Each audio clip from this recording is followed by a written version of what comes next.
രുചിയുടെ തിരമാലകളാൽ എംഇക്ക് മാത്രം സ്വന്തമായ സ്വാദിന്റെ വേറിട്ടൊരനുഭവം ഇനി വണ്ടൂരിൽ. ME bakes near Manalimal bus stand, Pandikkad road, Wandoor. മലയോര ജനതയെ കുടിയിറക്കാൻ ആസൂത്രിത നീക്കം ജനകീയ പിന്തുണയോടെ നേരിടുമെന്ന പി വി അൻവർ. മൂത്തേടത്ത് തൃണമൂൽ കോൺഗ്രസിന്റെ ഓഫീസ് ഉദ്ഘാടനം നിർവഹിച്ച് സംസാരിക്കുകയായിരുന്നു അദ്ദേഹം.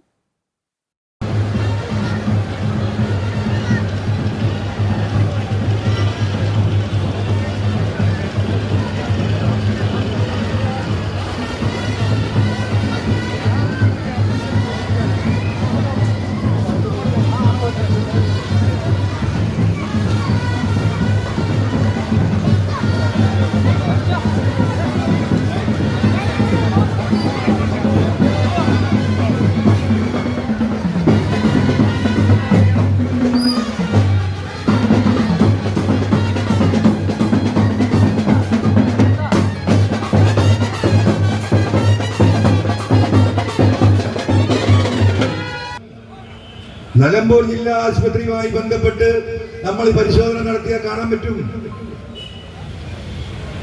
ഇവർക്ക് ലാബിലേക്ക് എഴുതി കൊടുക്കുമ്പോൾ ഇന്ന ലാബിലേ പോകാവൂ, ഇന്ന സ്കാനിങ് സെന്ററിൽ പോകണം, അല്ലേ?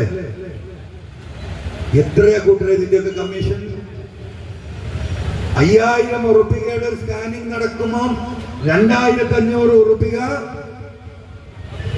എഴുതി കൊടുത്ത ഡോക്ടറുടെ വീട്ടിൽ അതാത് ആഴ്ചയിൽ കണക്കെഴുതി കൊണ്ടുപോയി പണം കൊണ്ടു കൊടുക്കുന്ന നാടിന്റെ പേരാണ് പിണറായി ഭരിക്കുന്ന കേരളം.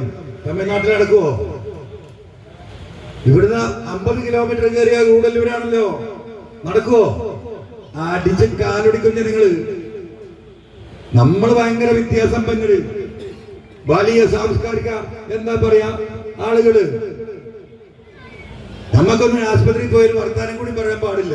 അത് പറഞ്ഞാൽ അവന്റെ പേരിൽ അപ്പ കേസെടുക്കും. പുതിയ നിയമം കൊണ്ടുവന്നു ഈ പിണറായി. ഇവിടെ ക്ലിനിക്കൽ എസ്റ്റാബ്ലിഷ്മെന്റ് ബില്ല് ഇവിടെ പുതുക്കി നിശ്ചയിച്ചു, നിയമം അതിശക്തമാക്കി. എന്നറിയുന്ന ആളുകൾ, ഞാൻ രാജിവെക്കുന്നതിന് ഏകദേശം 8 മാസം മുമ്പ് അത് പത്തനംതിട്ട ആശുപത്രിയിൽ ഒരു ലേഡി ഡോക്ടറെ തലക്ക് വെളിവില്ലാത്തവരുത്തം ഒന്ന് കുത്തിക്കൊന്നു. നിങ്ങൾ ഓർക്കുന്നുണ്ടാവും. കേരളത്തിലെ ഡോക്ടർമാർ 1 മണിക്കൂർ ഇവിടെ സമരം നടത്തി. ആ സമരം നടത്തിയതിന്റെ 4ാമത്തെ ദിവസം ക്ലിനിക്കൽ എസ്റ്റാബ്ലിഷ്മെന്റ് ബില്ലിന്റെ, സേഫ്റ്റി ബില്ലിന്റെ അമെന്റ്മെന്റ് കൊണ്ടുവന്നു ഗവൺമെന്റ്. ഞാൻ അന്ന് ഈ പറയുന്ന CPM-ന്റെ പാർലമെന്ററി പാർട്ടിയിൽ ഞാൻ പറഞ്ഞു, ഈ നിയമം ഇവിടെ നടപ്പിലാക്കരുത്. ഡോക്ടർമാർക്കും നഴ്സുമാർക്കും സേഫ്റ്റി വേണം, അവരെ സംരക്ഷിക്കണം, ഒരു തർക്കവുമില്ല.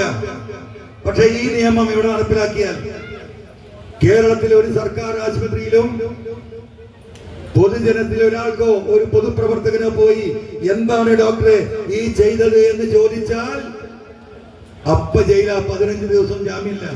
നിയമം മാറ്റി എഴുതിയോടെ അറിയോക്ക്.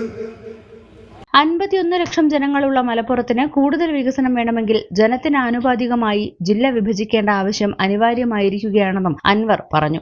വിവിധ പാർട്ടികളിൽ നിന്നും തൃണമൂൽ കോൺഗ്രസിൽ ചേർന്ന 50ഓളം പേരെ ഷോൾ അണിയിച്ച് പാർട്ടിയിലേക്ക് സ്വീകരിച്ചു. ഉന്നത വിജയം നേടിയ വിദ്യാർത്ഥികളെയും മികച്ച ക്ഷീരകർഷകനെയും ചടങ്ങിൽ അനുമോദിച്ചു. മുണ്ടോടൻ ഉസ്മാൻ അധ്യക്ഷത വഹിച്ചു. തൃണമൂൽ കോൺഗ്രസ് നേതാക്കളായ EK സുഗു, അഡ്വക്കേറ്റ് സാജിദ് ബാബു, ഉമ്മർ ഇണ്ടേപ്പാടൻ, ഇസ്മായിൽ മൂത്തേടം, ജോഷി, ഷെരീഫ് മാഞ്ചേരി എന്നിവർ പങ്കെടുത്തു. News bureau, Nilambur. രാവിലെ കണ്ട സ്വപ്നം ബലിക്കോ മുത്തശ്ശി? അതറിയില്ല, പക്ഷെ മോള് സ്വപ്നത്തിൽ കണ്ടത് മോളുടെ അരികിൽ തന്നെ ഉണ്ട്. അരികിലുണ്ട് നിങ്ങളുടെ മനസ്സറിയുന്ന ഹൃദയങ്ങൾ. Osmia golden diamonds, Pandikkad road, Manjeri.